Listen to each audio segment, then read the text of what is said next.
Hey guys, it's me David coming at you with another LEGO Star Wars 2012 set review. This will be on the X-Wing Starfighter. It's the third generation, if I stand correct, and it's ages 8 to 14. Its number is 9493, and it has 560 pieces. I think the price, I may be wrong, but I think it's $60, if not $55. But that is a little bit on the expensive side, I think. Yeah. So let's get on to the minifigures, and I'll give you my opinion at the end. Okay, so the first minifigure is R2-D2. Not much new with him. Yep, it's R2. Hi. But actually, we're gonna go ahead and put him in the shipper right now. Yeah, there we go. Okay, and the next new droid, there's a version of him in black and the TIE Fighter. It's R5-D8. Like I said, a very cool new head for the droid, and all new printing, so very cool. Looks great. Okay, the next figure is, let's see, this is Jack Porkins. Jack, however you want to say it, Jack, whatever. But he's really cool, and he has a brand new head and new visor. Well, the orange visor's back on him. I actually really like his head. His head looks great, and both Jack and Luke have a new torso. It's a little bit different from the one in the battle pack, the Rebel battle pack, Snow Hoth, whatever battle pack with the Rebels in it. And he does have a new helmet with some amazing detailing going on there.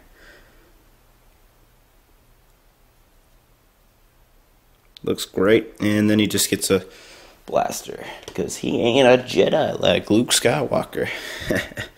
Alright. Well, Luke is Luke. He has the same head from the Hoth. I forget the name of that monster, but it's the same head from that set, the set where he's in that cave. And he also, I think the helmet's just a bit different. Correct me if I am wrong, but yeah, he has the same torso Jack, and he also gets a blue lightsaber blade with the semi-chrome lightsaber holder handle, whatever you want to call it. So that's the minifigures. I'm going to go ahead and move them off. And what makes the set worth buying is definitely the X-Wing. Now, if you have the previous X-Wing or the X-Wing before that, I think there was two original X-Wings, which are the same design, except one was in like a swampy kind of version, but it's still the same. Okay, there's an X-Wing that came out in 1999. And then in 2002, there was an X-Wing that was like the same one from 1999, just with a little extra like swampy stuff on it. And that was like with a Yoda's hut. And then they made one, I think, in 2008 or 2007. Actually, it could be 2006, but somewhere around there, they made another X-Wing. And that was available all the way up until last year. Now this year, well, last year, they discontinued it because they have this one now. And this one is the best out of all of them, because I've actually played with I had the 2007 one, or 2008, or 2006, whatever. I'm just going to say it's 2007. I had the 2007 one for a long time, broke it, and it's in shattered pieces now. But when I did have it, it was a good set, definitely handled. But this one definitely improves in a lot of ways, and it really does improve the 1999 version. So, technically there's 4 generations of the X-Wing so far, and the X-Wing, I think, is the very first set ever to come out in LEGO Star Wars in 1999, so that's very cool. Anyways, let's get on to the set. After you just learned my knowledge base on X-Wings. Okay, so the set is great, and it's just like the TIE Fighter, has a lot of playability. Now, the biggest play feature with the X-Wing is the fact that you can, put it in attack mode, which is just Oh my gosh, this thing's hard. There we go. It's actually a lot different than the last X-Wing. The last one you actually had to turn it just like you have to turn the Arc 170. You have to like turn it all the way till you get to the attack mode. With this, it's just one turn and then boom, it's already in attack mode. So it looks like this. And it's a little hard, like I said. It's not the best mechanism, but it works. And it's a lot easier than having to take all day and twist. So, very cool. Let's see what else. That's the main feature. There is some other features, like for example R2-D2's up here, just sitting there and being all R2-ish. But also you can open the pilot's seat and you can sit. I guess we'll do Wedge. Wedge is cooler. Or why do I keep on thinking of Wedge? I'm sorry, Jack. So we'll put him in there. And it's just a green little Lego seat in there. There is a printed tile in there that has some printing on it. Not the coolest printing in the world, but it is better than stickers. Speaking of which, there isn't too many stickers on the set. So that's him in the hot pilot seat. And yeah, he looks great. And close it up.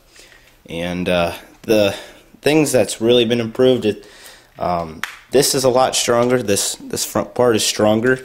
It's definitely handles a lot better than the old wing, X-Wing. And the wings have been designed differently, and like I said, this component that makes the wing spread has been designed differently as well.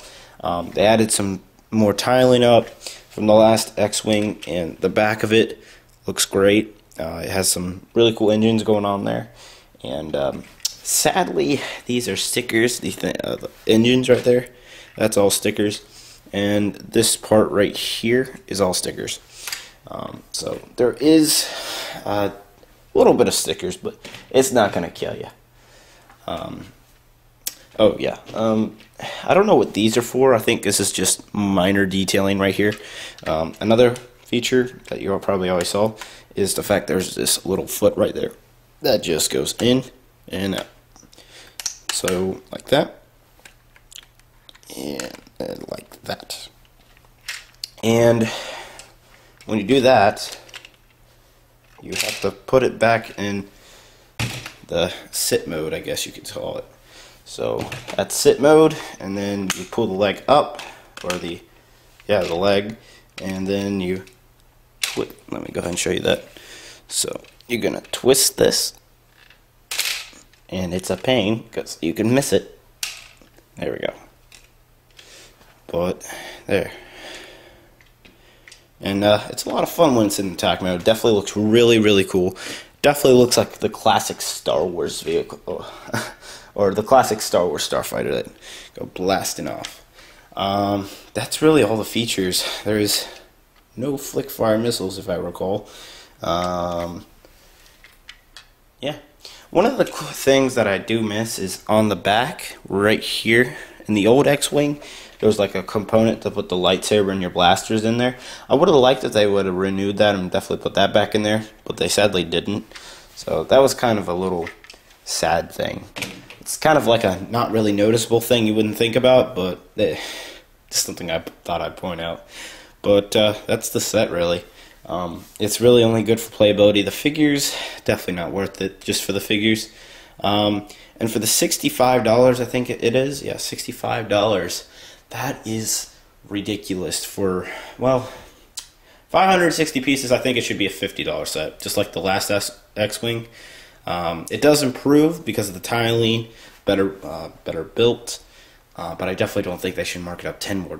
I really think LEGO's beginning to overprice their sets. I don't know whether it be a plastic production or they just think, oh, we need to make more money. We need to make a bigger profit.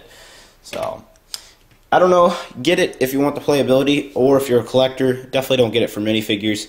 I'll let you guys make that decision up, and we're going to go ahead and move on to the instruction manual to see the cool comic. And, by the way, the way you build it is all in numbered bags. That's really cool about the 2012 line, is all the LEGO Star Wars sets, all 8, are numbered bags, so it makes the build so much easier. Alright, so what we've got going on here is the TIE Fighters. There's Jack and Luke, and Jack's like, oh no, I'm gonna blow up. He go bye-bye. He's just blowing up. Of course, Lego doesn't show that. But there goes Luke. He goes, blows up the Death Star. Actually, no, yeah. He is dropping, what is that, the missile? Yeah, he's dropping the missile, and then he runs away from the Death Star like a little baby. He doesn't want to die with it. But that's the little comic, and yeah, let's go ahead and move on to the box. The box is the widest box of the new line. It's cool, definitely, and go ahead and just like that. There we go. So that's the back. What we got going on here is two little scenes, and showing the cockpit open are two there, and maybe that missile, like I said, this was a little detail right here, but it could be like one of the missiles or bombs that go into the Death Star. I'm not sure because it didn't have really a play feature to it. And then the little leg right there, and the nice detailing. Not much to say. Also, it has the little cool like engineering graphics right there. And on the front, showing the main image, and we got Darth Maul going on up there. I'm not so sure if I like the 2012 art for the boxes. I kind of miss Captain Rex. I think the Lightning Captain Rex was really, really cool. I kind of miss it. But that's the box. Not much to say about it. It's just big, and I'm sad that they only included 4 figures, even though it's correct to the scene. I think I couldn't really think of another figure. Probably you guys can, but, you know.